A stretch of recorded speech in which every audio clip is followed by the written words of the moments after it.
udah drivernya nggak ada, kita udah mulai ini nih, yang orang-orang lama nih udah mulai, kenapa ya yang kerja di sini kok sakit terus meninggal ya gitu. Dalam jangka waktu setahun itu bisa berapa kali gitu, ganti driver, ganti neni, bilangnya neni ya mbak, terus ada asisten kayak biasa yang buat bersih-bersih kolam itu kena. Tapi yang kita bikin shock itu yang di mobil sih yang meninggalnya masih megang setir. Jadi logikanya gini ya guys ya, orang yang melakukan pesugihan tujuannya untuk menyenangkan, membahagiakan orang-orang yang kita cintai, mungkin anak ya kan, orang tua gitu, intinya keluarga ya, biar keluarganya hidup terjamin, tidak kekurangan, harta melimpah. Tapi untuk apa kalau pada akhirnya keluarga yang kita sayangi, yang kita cintain akan meninggal, dijadikan tumbal.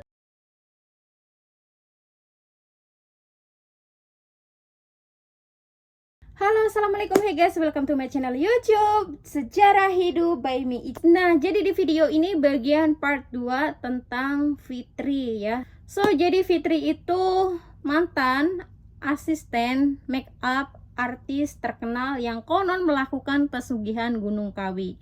Nah, ini adalah video bagian part 2 nya ya guys. Kita simak.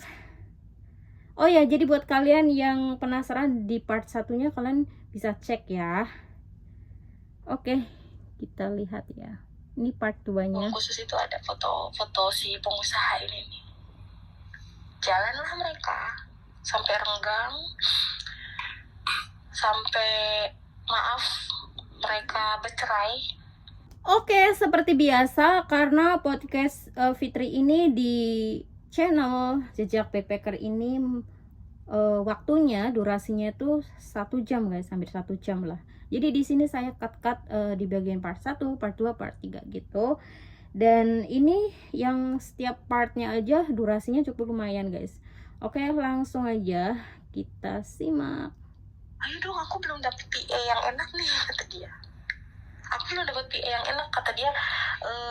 Soalnya kayak freelance gitu, aku kurang nyaman aja. Kamu kan tahu rutinitas aku apa aja gitu. Dan selama ini kan dia mungkin mikir gak bocor ke media karena aku diem gak pernah ngomong si Anu begini enggak kan. Akhirnya aku nanya dulu tuh ke orang tua aku, gimana kalau aku berangkat lagi gitu. Diizinin. Nah itu dia lagi ada project. Kenapa dia manggil aku? Karena dia ada project syuting di Gunung Kawi. Tapi dia berangkat bareng tim. Itu kan waktu itu lagi gencar-gencar karena zaman PKM ya. YouTube tuh lagi bagus tuh, lagi naik. Jadi dia untuk konten YouTube tuh waktu itu. Aku bilang, Bu, masih suka kesini? Masih, setelah syuting juga nanti kita biasa, kata dia. Oh gitu ya, aku bilang. Ih masih lah, kamu nggak ada tuh aku repot loh, kata dia. Karena yang ngerti, yang biasa nyiapin segala sesuatunya kalau dia mau ritual kan aku, dari A sampai Z gitu, aku yang siapin gitu. Aku nggak bisa, kemarin nggak ada kamu, aku repot gitu. Jadi freelance bayar orang, dan nggak semua orang itu bisa diem gitu, bisa nurut gitu. Oke guys, jadi di sini Fitri kan udah sempat pulang ya, udah sempat pulang ke kampung karena ibunya itu sakit. Kemudian dia balik lagi kerja di rumah bosnya. Nah, singkat cerita, si bosnya tersebut membuat konten di Gunung Kawi ya, untuk ya sebuah project lah. Terus habis itu setelah selesai syuting di Gunung Kawi, lanjut melakukan ritual gitu ya, kata si Fitri ya. Dan ya seperti biasa, kalau Fitri itu dia selain make up artisnya, bosnya, dia juga yang selalu menyediakan kayak sajian ya, ritual-ritualnya gitu.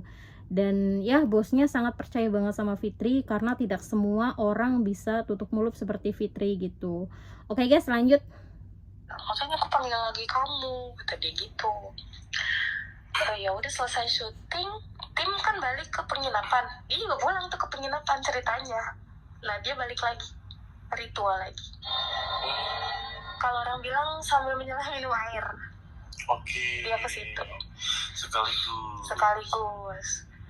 Dan langsung kontennya naik, viewersnya tinggi banget, tembus Jutaan ya? jutaan. Konten di Gunung Kawi. Iya. Tahu. Otomatis kan mereka bisa jadi bolak-balik tuh kayak destinasi, kesini lagi gitu. Pasti bawa dia kan, karena mereka mikirnya hokinya di dia nih, tembus terus nih videonya gitu. Pada saat di Gunung Kawi itu tembus, viewersnya tinggi lah, jutaan lah.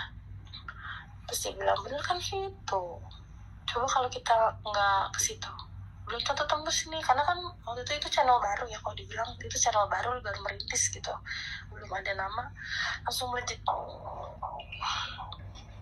Gokil ya. Langsung yang namanya kayak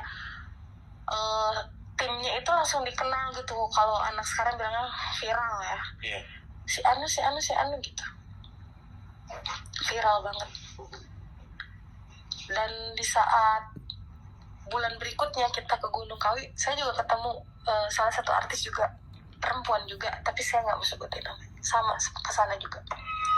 Ngapain dia? Tapi dia penyanyi dangdut. Oke. Iya, dia penyanyi dangdut.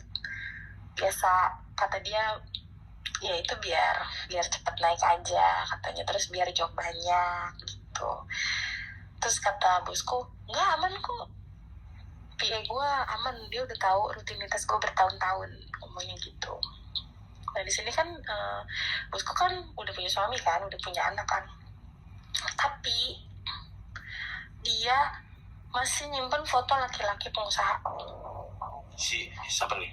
Bosku yang cewek. Oke.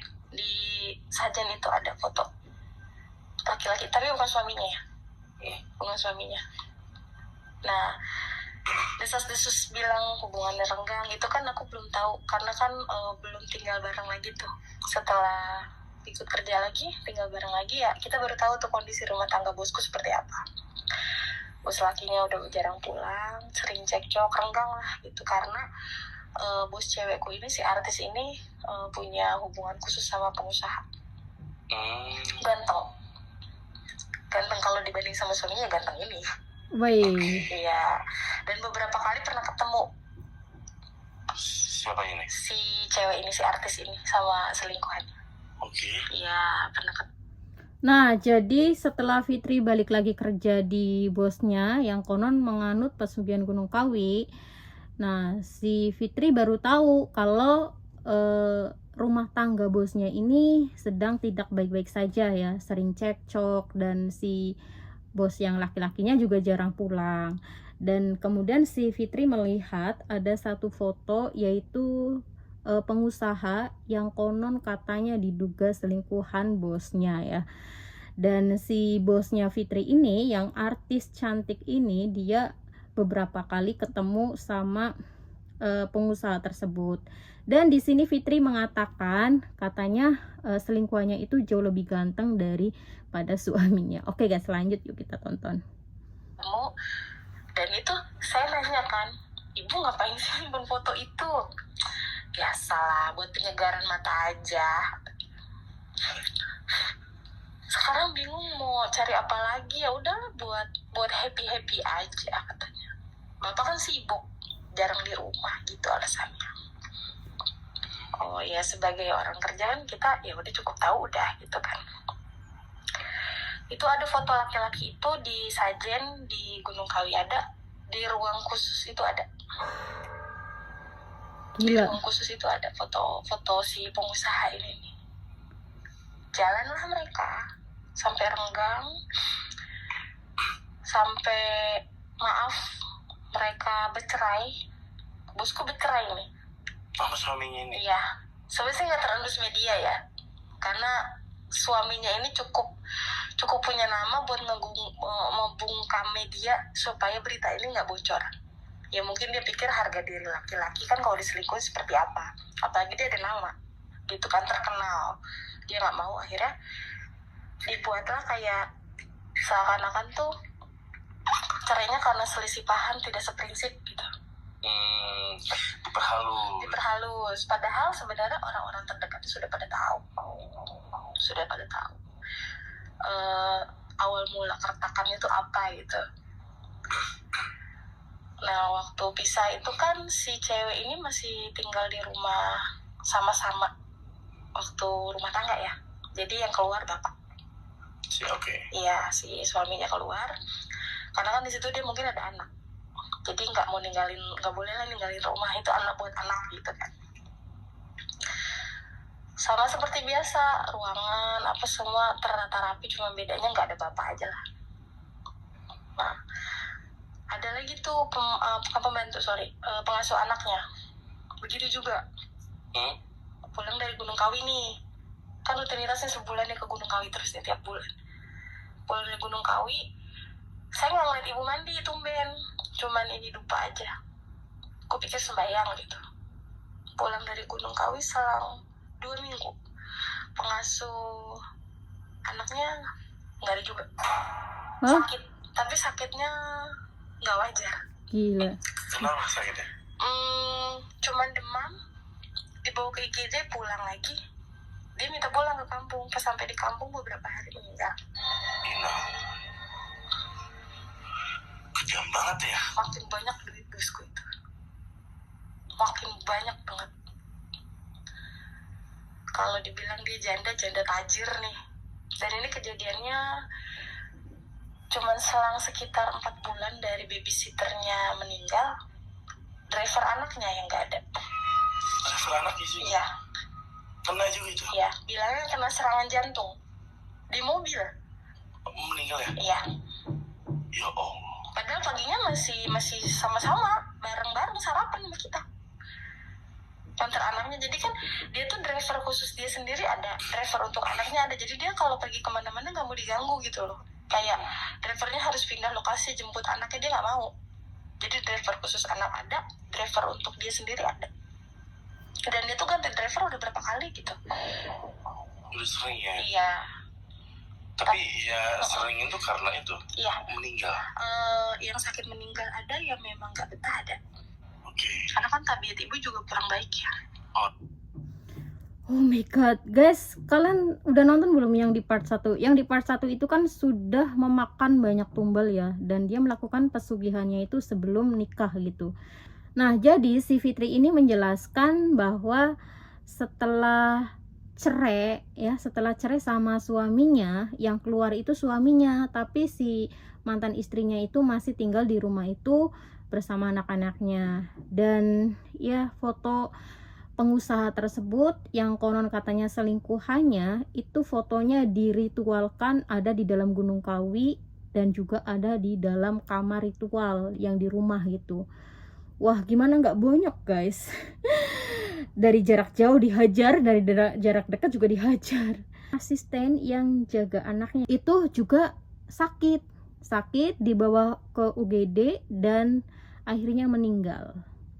Dan setelah itu uang bosnya itu makin banyak, menjadi kaya raya. Dan setelah 1 bulan kemudian dari meninggalnya asisten tersebut, lanjutlah si drivernya itu meninggal. Nah, jadi sebelum drivernya meninggal, paginya itu masih bersama-sama, kayak sehat lagi. Dan gak lama kemudian meninggal ya, beberapa jam kemudian kali ya, meninggal. Dan bilangnya sih keserangan jantung gitu. Dan setelah meninggal ya, bosnya dapat harta melimpah lagi. Kebayang nggak? Itu udah makan banyak puluhan tumbal gitu. Oke guys, lanjut. Ya, kurang baik. Jadi kayak ya mungkin di TV itu cerminannya dia baik, lemah lembut gitu. Aslinya temperamen juga sama.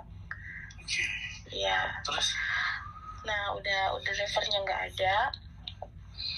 Kita udah mulai ini nih, yang orang-orang lama nih udah mulai, kenapa ya yang kerja di sini kok sakit terus meninggal ya gitu. Dalam jangka waktu setahun itu bisa berapa kali gitu. Ganti driver, ganti neni, bilangnya neni ya, mbak. asisten kayak biasa yang buat bersih-bersih kolam itu kena. Tapi yang kita bikin shock itu yang di mobil sih yang meninggalnya, masih megang setir. Habis ngantar anaknya sekolah. Makanya aku bilang gini kan, Bu, maaf ya, aku bilang, apa ibu karena keseringan ke Gunung Kawi yang kerja di rumah jadi pada nggak awet? Nggak tahu ya, dia bilang gitu. Tapi dia nggak taunya sambil main HP kayak nggak peduli gitu. Nggak tahu ya, kata dia. Abaikan aja lah gitu. Abaikan aja lah, mungkin ya hatinya ngomong lain aku nggak tahu. Dia cuma nggak tahu ya, tapi sambil main HP kayak kita nggak dianggap ngomong gitu loh, gitu kayak cuman angin aja sama dia. Bukan urusan lo mungkin. Iya. Tapi dari abis kalau maaf ya kayak tumbalnya gitu nggak ada, kerjaan banyak, uangnya makin banyak. Sebagai gantinya itu, pokoknya kalau udah di warming dia sakit dia langsung cari.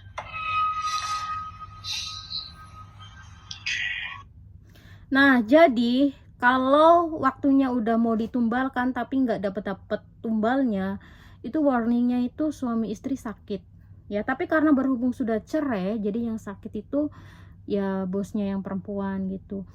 Dan lebih gongsnya lagi guys, ternyata pekerja yang ngurus kolam renang ya, yang bersih-bersih kolam renangnya juga kena juga gitu, meninggal juga guys. Dan ya setiap dapat tumbal itu hartanya makin banyak kayak gitu. Dan ketika si Fitri mencoba untuk mengingatkan, yang katanya mungkin karena ibu sering ke Gunung Kawi, jadi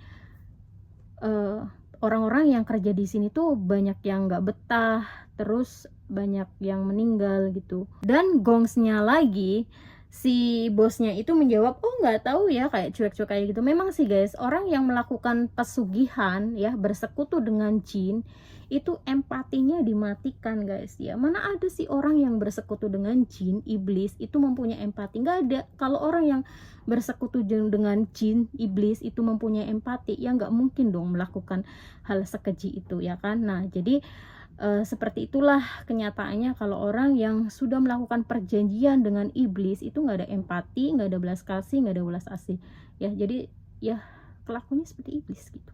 Oke guys, lanjut. 2023, saya ingat tahun 2023 itu saya bersih-bersih nih di kamar yang biasa dia pakai untuk ritual di rumah ya kan. Di situ saya nggak ngeliat itu tuh, nggak ngeliat kayak ada dupa nyala, sajian tetap ada kayak bunga, kelapa hijau, macam-macam ya biasa gitu kan. Dan ruangnya kan temaram, bukan yang terang kayak kamar tidur, enggak gitu, temaram aja. Jadi cahaya hanya dari lilin. Oke, remang-remang lah ya, temaram ya kita bilang ya kan.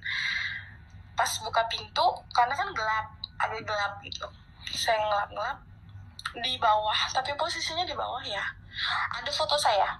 Hah? Foto saya Di mana? di bawah meja ya, di bawah meja, tapi posisi sudah tersobek belah dua. Aduh, tersobek belah dua. Biasanya kan kayak foto yang maaf ya, yang selingkuhannya dia tuh utuh, ditaruh di sela-sela bunga gitu kan, biar berdiri gitu, disenderin di kelapa gitu. Itu enggak, itu udah sobek belah dua. anjing pingin gue. Bisa bayangin aku kayak gimana, shocknya aku masih merinding. Rasanya gimana tuh pas ngeliat langsung? Iya, lemes, kayak nggak punya darah, kayak nggak ada tulang di badan. Oke. Kayak nyes gitu, jantung kayak mau copot gitu. Ini kenapa ada foto gue di sini gitu? Apa gue korban selanjutnya ya?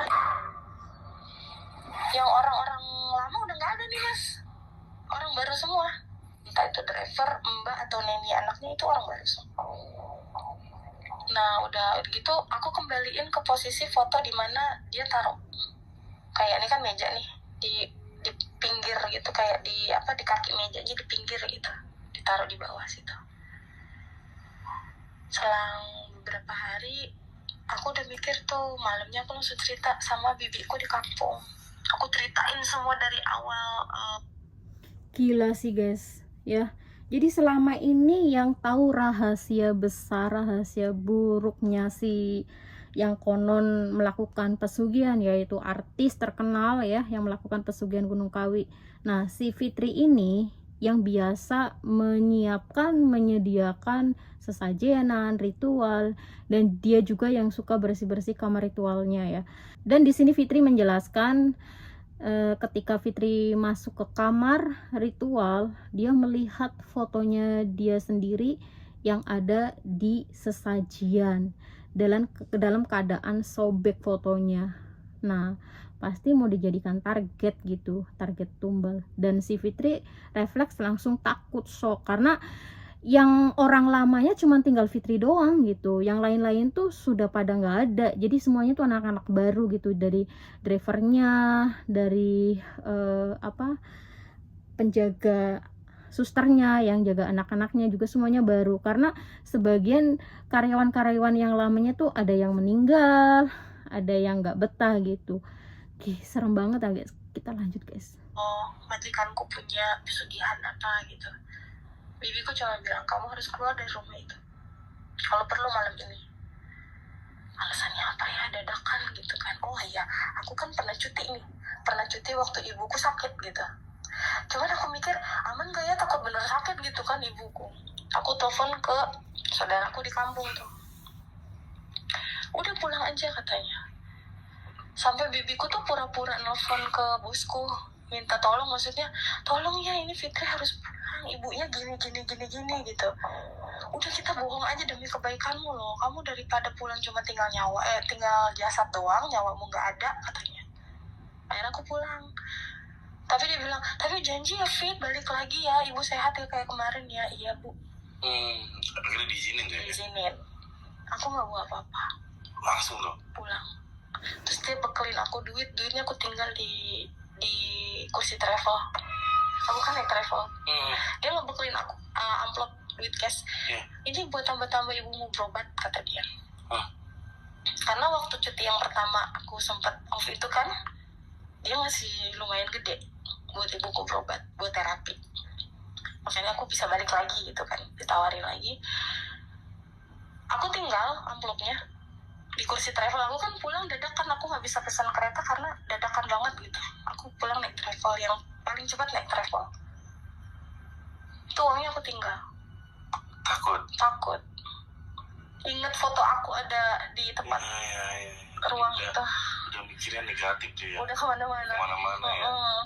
Dan aku pun nelfon itu sambil nangis, ngomong pelan banget, takut didengar gitu. Saking pelannya tuh aku pakai headset, terus bibirku ketempelin di headset. Takutnya kayak sebelah kanan kiri, namanya kita kan asisten ya, kamarnya tuh gak kedap suara gitu. Takutnya kanan kiri ada yang denger gitu. Sampai aku keluar ke minimarket, aku telepon, aku nangis-nangis tuh di bangku minimarket itu. Nah bibiku nyuruh pulang. Aku pulang malam, kan kejadiannya sore nih. Aku nemu foto itu. Aku pulang malam sekitar jam 10 malam dari Jakarta. Sampai ke kampungku kan subuh. Bibiku langsung datang tuh. Ibuku belum tahu kejadiannya, jadi dijelasin sama bibiku. Sama suaminya, sama mamang ya. Nah, ibuku ceritain gini dari awal gitu kan. Aku kerja udah tahu gini. Terus ibuku bilang, udah nggak usah balik lagi. Terus aku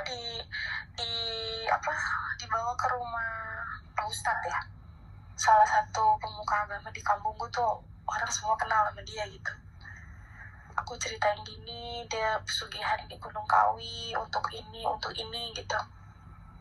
Akhirnya Pak Ustadz bilang, kuncinya aku tidak boleh balik lagi ke rumah dia. Belum boleh kerja di Jakarta lagi, tapi tidak boleh masuk ke rumah dia lagi. Karena kalau aku sudah masuk lagi ke rumah dia, nggak bisa pulang lagi. Oke guys, jadi si Fitri ini benar-benar mau dijadikan tumbal ya. Jadi setelah Fitri melihat fotonya ada di ritual, dia langsung telepon ke bibinya yang di kampung. Dia menceritakan dari A sampai Z kronologisnya, dan dia disuruh pulang.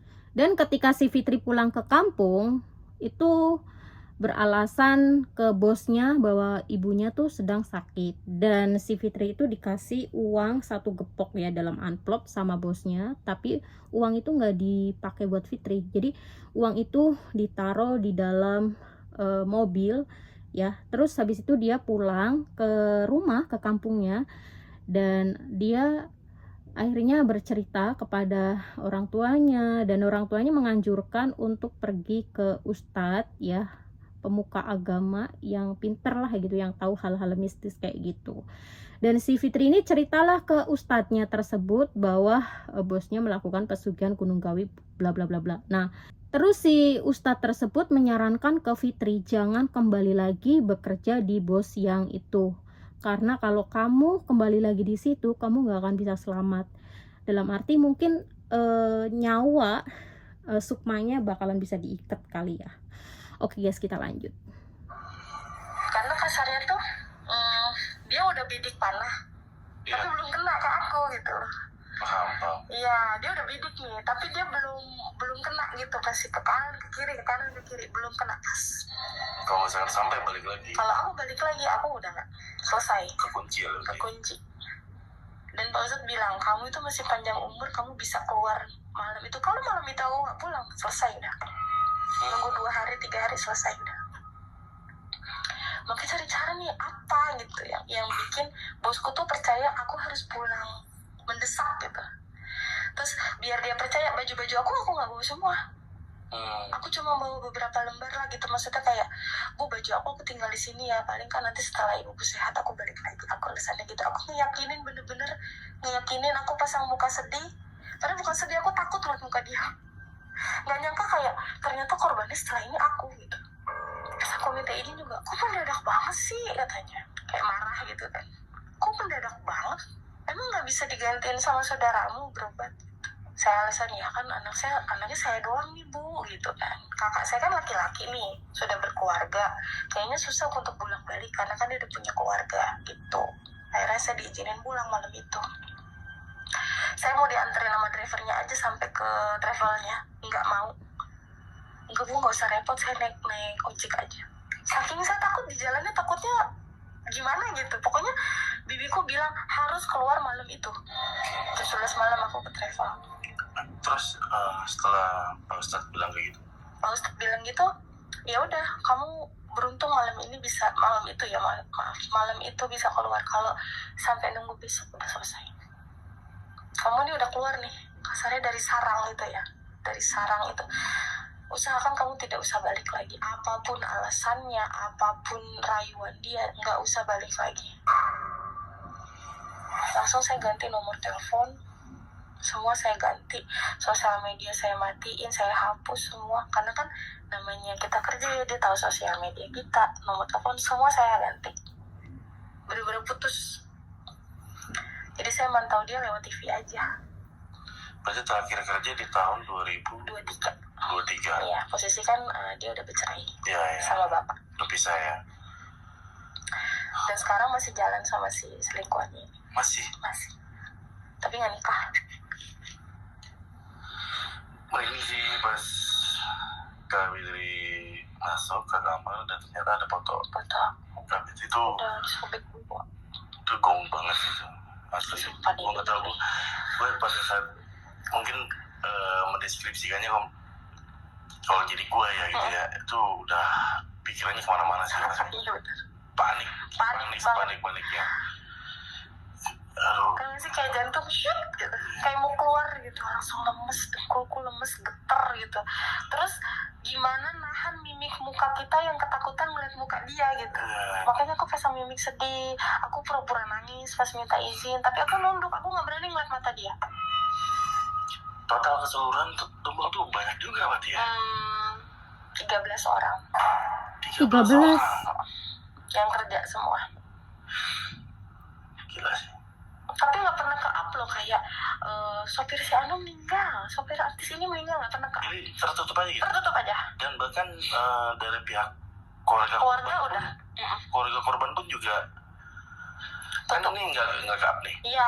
Kan kakaknya yang ada di lokasi itu. Nah itu ada yang sampai nyamperin kah atau ada curiga atau gimana? Nggak ada, bingungnya loh. mereka sama sekali. kayak ya udahlah gitu, mungkin dikasih kompensasi ya, aku juga nggak tahu, tapi aku pernah ngeliat ibu ngasih amplop tebel segini nih, ngasih amplop Kasih ke tebel. Iya, dia bilang uang bela sungkawa. keluarganya gitu. Iya, terus terima kasih ya, maaf mungkin kerja di aku dia kurang tidur apa, jadi ada sakit nggak ketahuan gitu. Memang kita dibebasin selama nikah itu, selama kerja di situ kita dibebasin, ibu makan apa kita pun makan, nggak ada perbedaan ini buat kru, ini buat asisten, nggak ada, semua sama rata berarti. sama rata kayak. Oke guys, jadi ini adalah video Fitri part 2 ya. Oke guys, jadi si Fitri ini keluar dari kerjaan sekitar tahun 2023 yang dimana konon katanya sudah cerai ya, sudah cerai. Dan si Fitri menjelaskan di sini katanya tumbalnya sudah memakan 13 orang ya, sudah memakan 13 orang tumbalnya. Dan itu semuanya karyawannya guys. Gila gak sih? Sesadis itu sih guys ya. Dan setelah Fitri keluar dari kerjaan tersebut, si Fitri ini mencoba untuk merubah semuanya ya, dari nomor HP, akun media sosial, semua dihilangkan. Dan dia tuh ingin mencoba hidup damai gitu, karena dia tuh punya rasa trauma yang dimana melihat fotonya dia sendiri dijadikan tumbal ya. Kalau untuk saya pribadi guys, yang namanya pesugihan itu memang ada ya.